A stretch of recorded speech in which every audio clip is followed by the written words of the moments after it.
We're going to take a look now at the class building tools that have been added into TrackEd at version 3.242 that was released.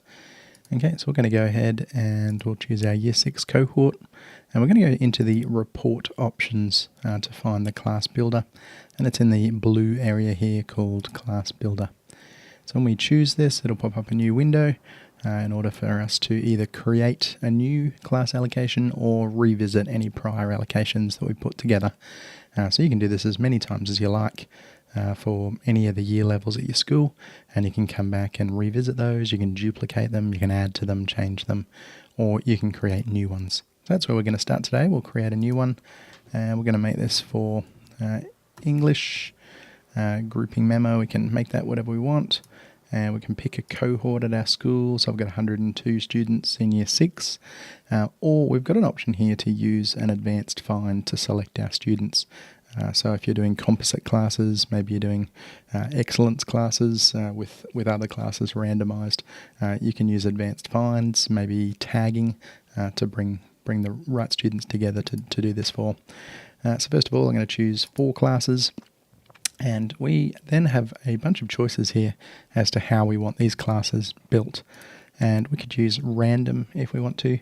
We could choose random distributed, which tries to make those classes even. We have weighted averages, where we can choose what we want to count towards building streamed classes. We also have a weighted average distributed option, which lets us choose what we want to count to building average classes, so making those classes as even as possible. So firstly, we'll do a weighted average streamed. And here on the right-hand side in step 3, we get to set how much each of these different things count towards the weighting. So you could make this add up to 100 if you want, or just use it like a ratio. So I'm going to add reading and writing and their last English result pretty highly. I'll leave the other ones down on 1. Science there as well. Or we might put their absence days. We could rate that into it, or their behaviour incidents as well. These 4 here are actually 4 fields that you've added in the enrolment interview tool. So if you're collecting information for a pre-entry test or PAT tests, music theory, you can include those in the rankings here as well. And for students who already exist in TrackEd, you can make use of the GPA, the effort point average, behaviour point average, and the PAT-M and PAT-R results that are included there.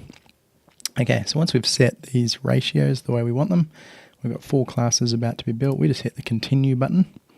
That will build our 4 classes, and it'll present it in this view where we've got Class A on the left-hand side, Class B on the right-hand side, and if I scroll over just a little bit, we could choose Class C on the left-hand side and Class D on the right-hand side here as well.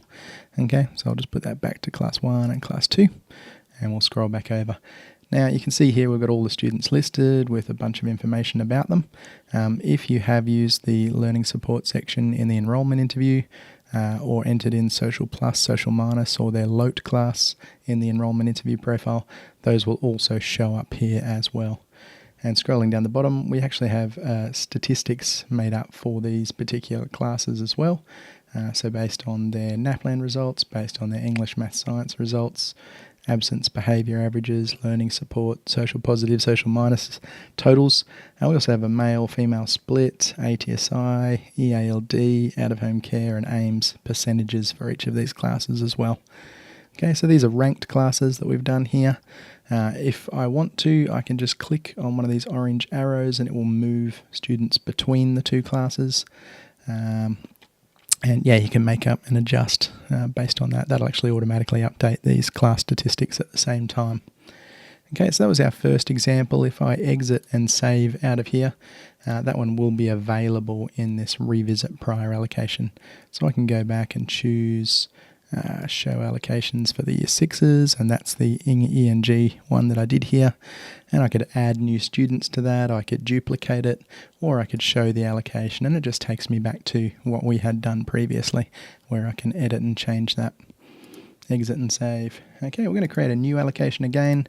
This time we'll call this Test 2. We're going to choose our year sixes, and in this case we could just do one class.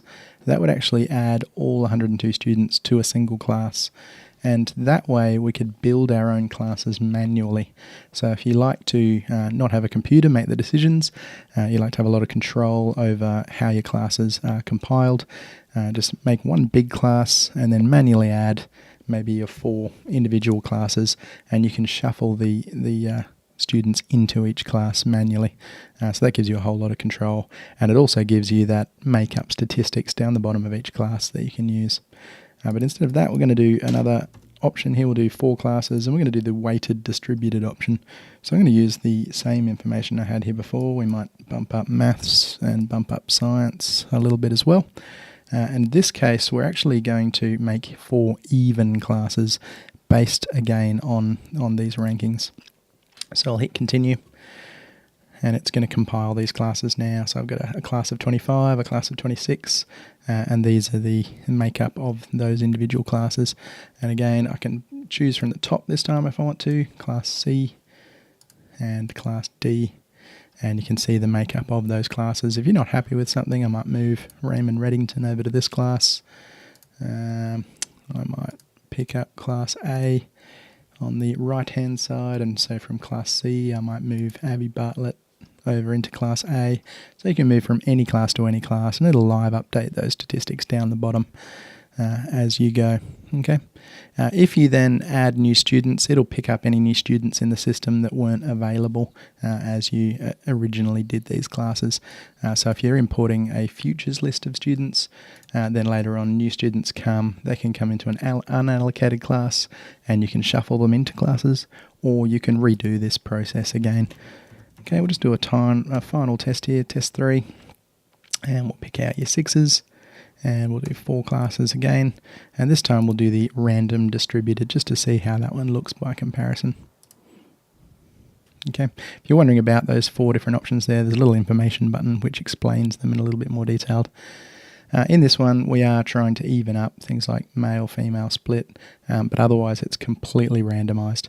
So it's just a randomized class that's been distributed a little bit as well.